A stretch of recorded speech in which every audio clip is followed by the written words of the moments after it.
Trump, Putin to hold bilateral meeting. President Donald Trump and Russian President Vladimir Putin will sit down for an official bilateral meeting on the sidelines of the G20 summit in Hamburg on Friday rather than an informal pull-aside meeting. The meeting, confirmed by both the White House and the Kremlin on Tuesday, will be the first in-person meeting between the two leaders and the first official bilateral meeting between a US and Russian president in nearly 2 years. The meeting comes amid ongoing tensions between the two countries stemming from Russia's efforts to influence the 2016 presidential election, its annexation of Ukrainian territory and its support of the Syrian regime.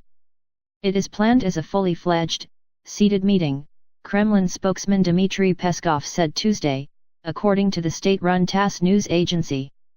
National Security Council spokesman Michael Anton also confirmed that the two leaders will sit down together Friday for a bilateral meeting.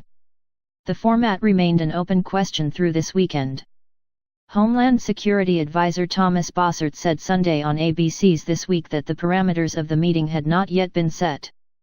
The bilateral meeting format, one that typically includes a handshake and brief public remarks exchanged between the two leaders, will make the first meeting between the two leaders a more public-facing encounter, sending signals to the world that the US and Russia are eager to get on better diplomatic footing.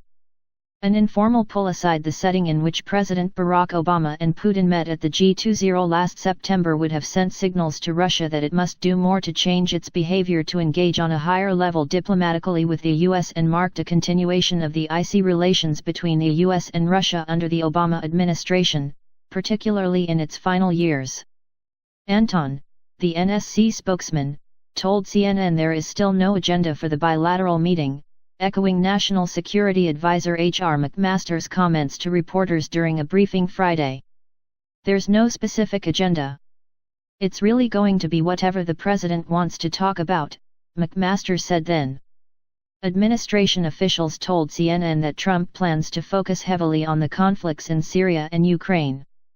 And there is little expectation among Trump's national security team that Trump will confront Russia over its attempts to influence the 2016 election, as many Republican and Democratic lawmakers have hoped Trump would do.